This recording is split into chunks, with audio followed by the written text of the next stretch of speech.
Hello and welcome to Herbalist and Herbs. My name is Harry Chrysikis. Today's video short, prostate cancer and 3 drivers. The 3 drivers I refer to are 3 hormonal influences that push and accelerate the prostate cancer. They are DHT, estrogen, and prolactin.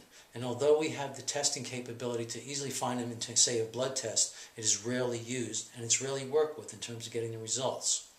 Now, when men come to see me who have prostate cancer in the early stages, the doctors want to keep them in a watchful waiting place. And what they're doing is they're testing their PSA monthly or bi-monthly. And if they see large jumps in those numbers and the number keeps accelerating, the PSA velocity keeps going up. Say a man comes into me, has a PSA of 7, and the next time the doc checks it, it's 9 or 10.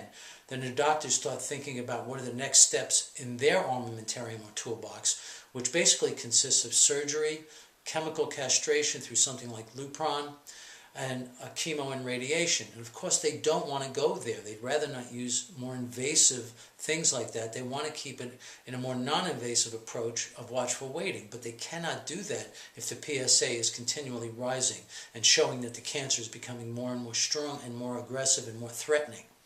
So when a man comes to see me and has this kind of a situation, he's just got diagnosed and his PSA is continuing to rise, my job is to either stabilize it and or bring it down, and then hopefully do more things later on. But if I can bring it down, then the docs won't have to think about going into more invasive measures. They want to go into the mode of watchful waiting. So let's start with the first thing, first one of these hormones, which is estrogen. Now, it seems odd that a man's body would have excess amounts of estrogen, being that we make very small amounts of it to start off with. So where does the rest come from? Well, there are basically 2 sources. One is the external pollutants that have gotten into our food chain in the form of, say, soft plastics, which interface easily with like meat fats, and then we eat the meats and get them in us, and or the use of hormones in feedlot animals that get directly in us as well. But the major source of production of estrogens in a man's body is insulin resistance. And that's easy enough to show by the simple thing. When you have insulin resistance, you have elevated insulin and glucose in the bloodstream. Those both things are nightmares to start off with physiologically.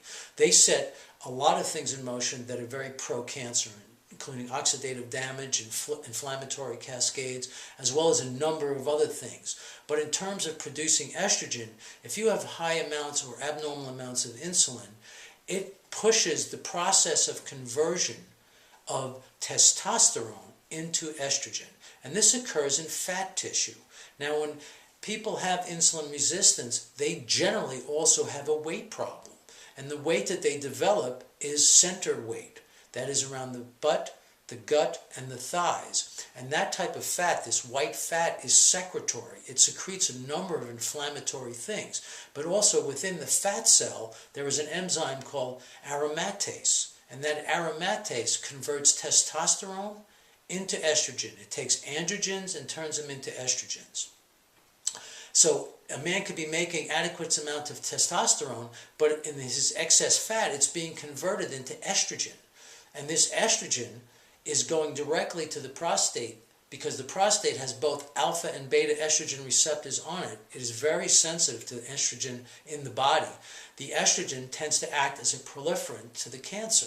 So right away from the get-go, we have to bring those numbers down. And that can be done through a number of means. First of all, of course, stopping the external flow into their bodies by altering lifestyle and diet change, by creating diet changes. And secondly, also affecting the way the aromatase enzyme works through the use of anti-aromatase agents in the herbal or supplement world. A very good example of one is chrysin, which is an extract of passion flower. Reishi mushroom is another good one. Green tea extract is another good anti-aromatase agent.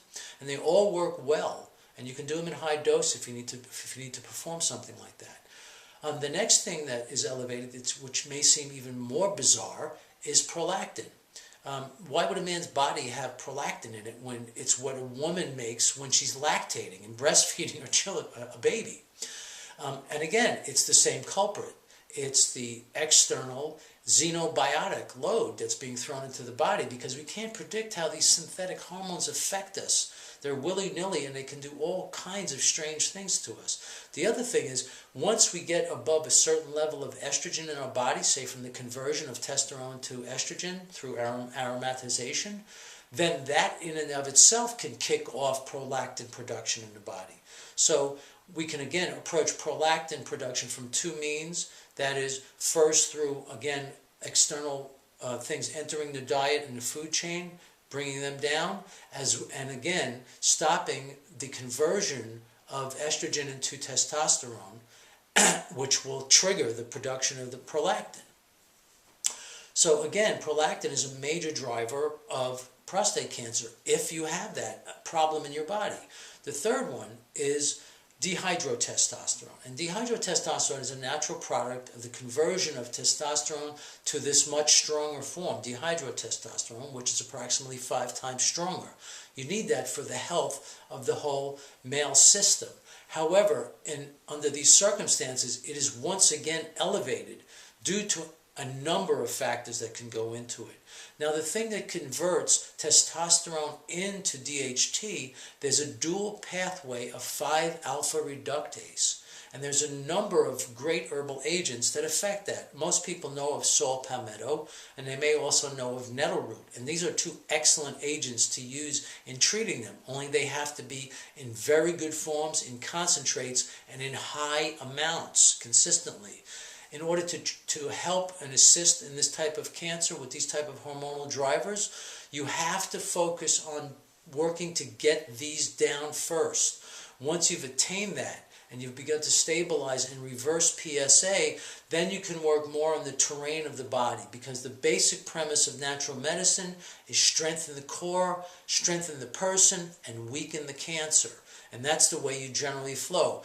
But when you have acute flare-ups, and when you have an acute inflammatory situation, which you have with a PSA that is rising and a cancer that is accelerating, you have to focus on bringing that down first.